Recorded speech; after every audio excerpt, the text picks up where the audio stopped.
है। वाराणसी पुलिस ने एक सॉल्वर गिरोह को पकड़ा। मेडिकल अंतिम वर्ष का छात्र उसामा शाहिद, अभय कुमार मेहता भी पकड़ा गया।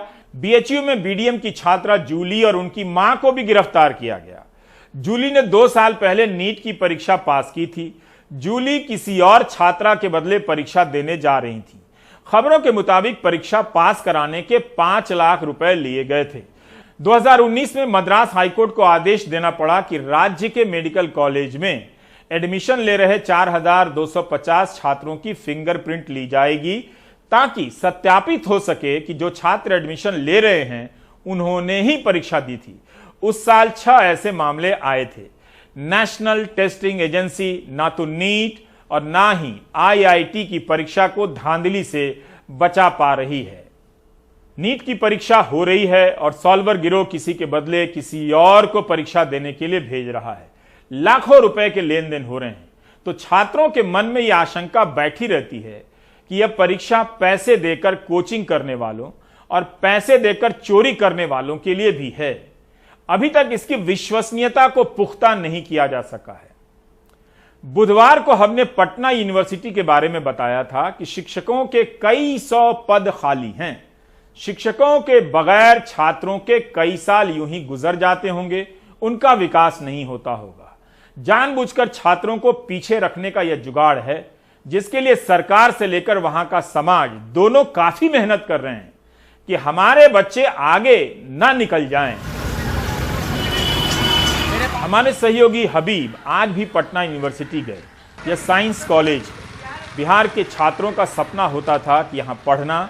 आज भी यहां पढ़ने के लिए वही सपना देखा जाता होगा, लेकिन अब वो साइंस कॉलेज नहीं रहा।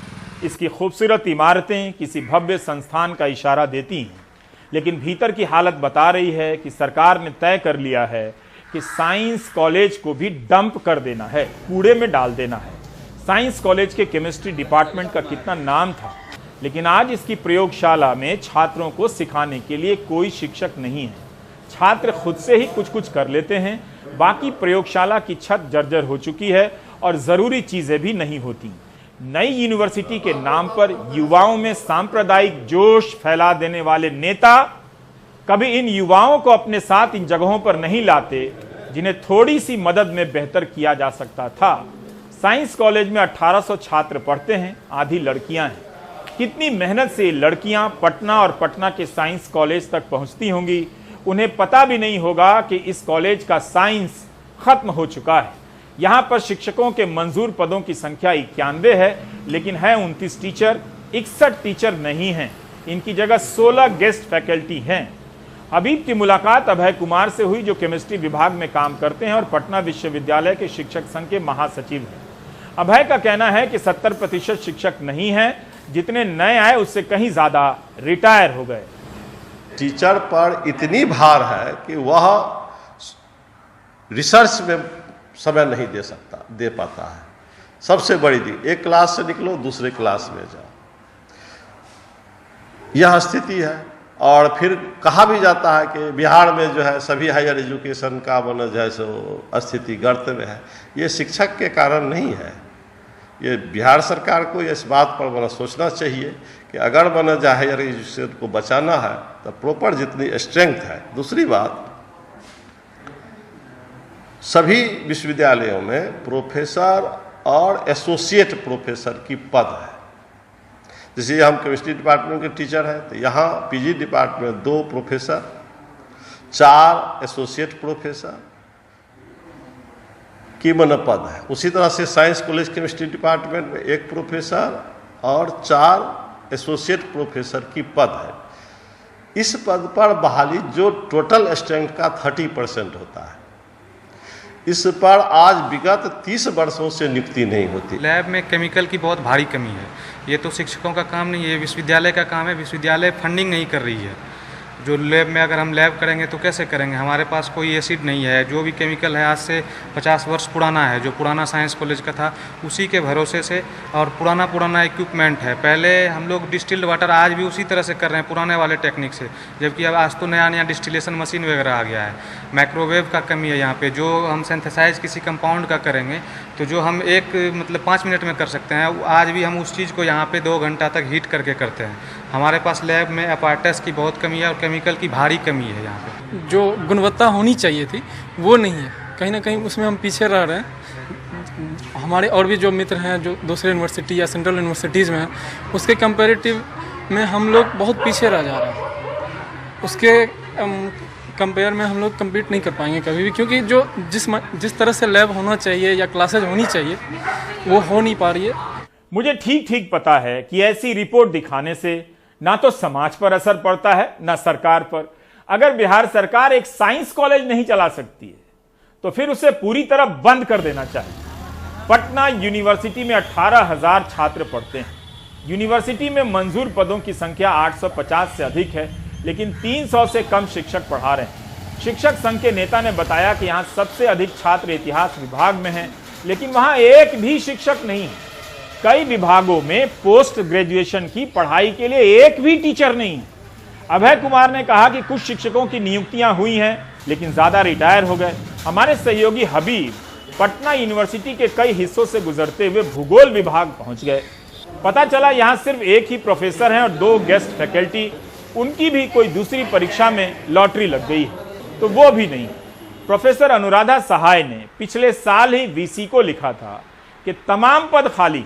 छात्रों के अनुभव सुनकर लगा कि भारत में छात्रों का भविष्य सरकारी तौर पर बर्बाद किया जा सकता है और फिर उन्हीं छात्रों को बेवकूफ बनाया जा सकता है कि भारत विश्वगुरु बनने वाला है। कई साल इसी तरह बैच के बैच बिना टीचर के पास हो रहे हैं, वे भी पास कर जाएंगे।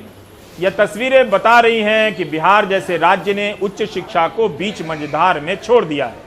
धारा 370 मंदिर और जाति की चपेट में हिंदी प्रदेश के युवाओं को पता तक नहीं कि ठीक से पढ़ाई नहीं करने का क्या मतलब होता है।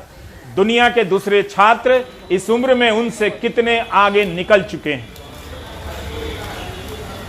लेकिन इंटीग्रेटेड डिपार्टमेंट होने के कारण जैसे अंडर ग्रेजुएट का क्लास और एमए का भी क्लास होता है, पोस्ट ग्रेजुएट का भी, तो इसमें काफ़ी ज़्यादा और प्रैक्टिकल सब्जेक्ट्स है, तो काफ़ी टीचर की हमें ज़रूरत रहती है। हमको 7 टीचर की ज़रूरत है 7 पीजी में।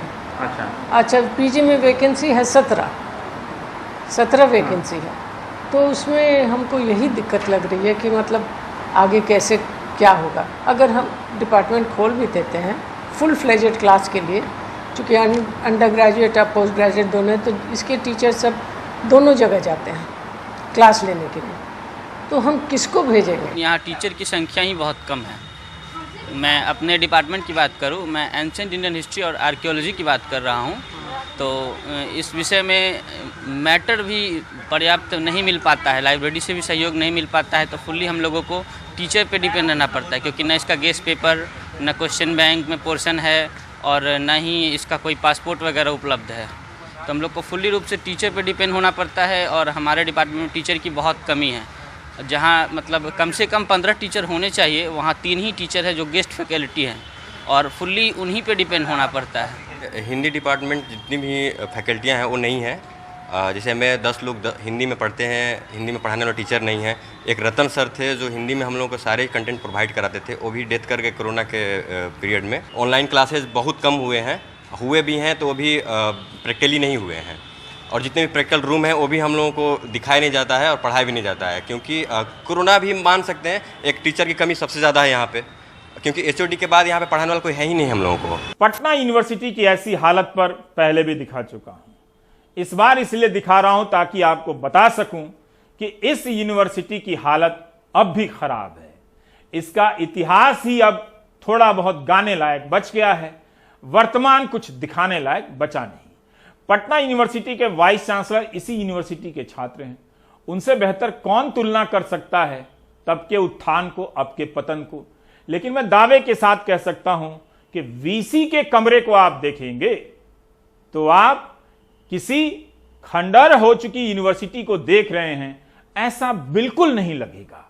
जिस तरह से यूनिवर्सिटी के बर्बाद होने से फर्क नहीं पड़ता, उसी तरह से लोगों को अब इस बात से फर्क नहीं पड़ता कि न्यूज लॉन्ड्री, न्यूज क्लिक के दफ्तरों में छापे पड़ रहे हैं।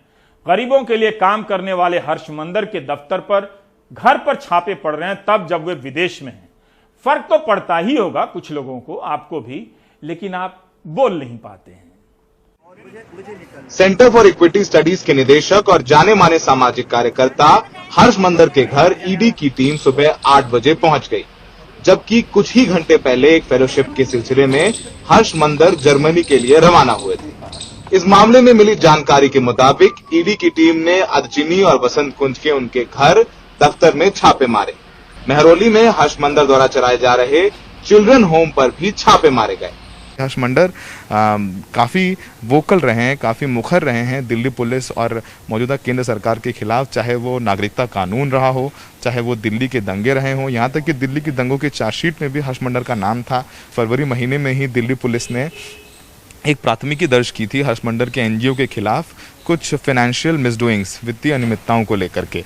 एनसीपीसीआर जो कि चाइल्ड राइट प्रोटेक्शन पर काम करता है, उन्होंने भी यहाँ पर इनके चिल्ड्रन होम है और उनके एनजीओ पर रेड की थी, जिसके बाद हर्ष मंदर ने बयान दिया था कि ये उनके खिलाफ, चूंकि वो लगातार सरकार सिस्टम के खिलाफ बोलते आए हैं, तो उनके खिलाफ विच हंट है। न्यूज लॉन्ड्री, न्यूज क्लिक और सोनू सूद के यहाँ चल रहे आयकर सर्वे के बाद हर्ष मंदर के यहाँ हुई इस कार्रवाई से देश के बौद्धिक तबके में नाराजगी है। उनकी गिरफ्तारी के विरोध में एक हस्ताक्षर अभियान भी चल पड़ा है, जिसमें सैकड़ों लोगों ने अपने दस्तखत किए हैं। 2002 के गुजरात दंगों के बाद आईएएस से इस्तीफा देने वाले हर्ष मंदर कई मोर्चों पर सक्रिय रहे हैं। उन्होंने सूचना के अधिकार की मुहिम में काम किया। यूपीए सरकार के समय राष्ट्रीय सलाहकार परिषद के सदस्य रहे। वो भोजन का अधिकार मुहिम में सुप्रीम कोर्ट द्वारा नियुक्त स्पेशल कमिश्नर भी रहे। पिछले दिनों उन्होंने कारवाने मोहब्बत नाम की मुहिम चलाई, जिसमें हर तरह की हिंसा के पीड़ितों के आंसू पोंछने का जज्बा था। उनके खिलाफ ईडी की कार्रवाई इसलिए भी सवालों से घिरी। उधर बुधवार को 7 घंटे और गुरुवार पूरे दिन आयकर अधिकारी अभिनेता सोनू सूद के घर डटे रहे, लेकिन आधिकारिक तौर पर यह साफ नहीं हो पाया कि आयकर अधिकारी आखिर खोज क्या रहे हैं। आयकर विभाग के सूत्रों के मुताबिक सोनू सूद की कंपनी ने लखनऊ की एक रियल एस्टेट कंपनी के साथ जमीन का सौदा किया। आयकर विभाग को शक है कि जमीन की रजिस्ट्रेशन कीमत कम दिखाई गई और टैक्स बचाया गया। सोनू सूद हाल ही में दिल्ली की केजरीवाल सरकार के देश का मेंटर कार्यक्रम में ब्रांड एम्बेसडर बने थे। सियासी दल आयकर विभाग की कार्रवाई को उसी नजर से देख रहे हैं। लोकप्रिय कलाकार सोनू सूद, इनके विविध प्रॉपर्टीज पर इनकम टैक्स डिपार्टमेंट के रेड पड़ रहे हैं और कहा जाता है कि जब से सोनू सूद आप गवर्नमेंट के ब्रांड एम्बेसडर बने हैं, इसी वजह से उनको ये सब झेलना पड़ रहा है। इसे तालिबानी मानसिकता ही कहना चाहिए। विपक्ष का आरोप है कि मोदी सरकार अपनी आलोचना करने वालों और विपक्षी दलों के करीब दिखने वालों को सबक सिखाने की मंशा से आयकर विभाग और प्रवर्तन निदेशालय का इस्तेमाल कर रही है। मुंबई में सौरभ गुप्ता के साथ दिल्ली में सौरभ शुक्ला, एनडीटीवी इंडिया। तमाम सामाजिक मानवाधिकार संगठनों ने हर्ष मंदर के यहां पड़े छापों की निंदा की है और उनके समर्थन में खड़े होने की प्रतिज्ञा दोहराई है।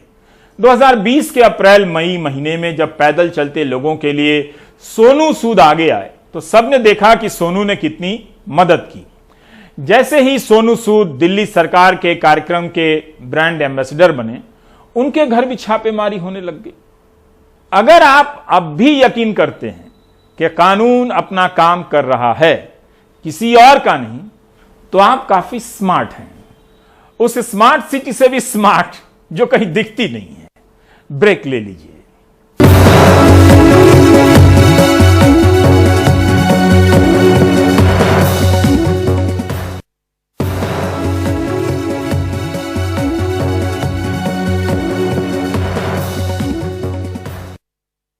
इस देश में कई बार हुआ है जब किसी ने पहली बार पार्टी बनाई, पहली बार सब विधायक बने और पहली बार सरकार में मंत्री बन गए।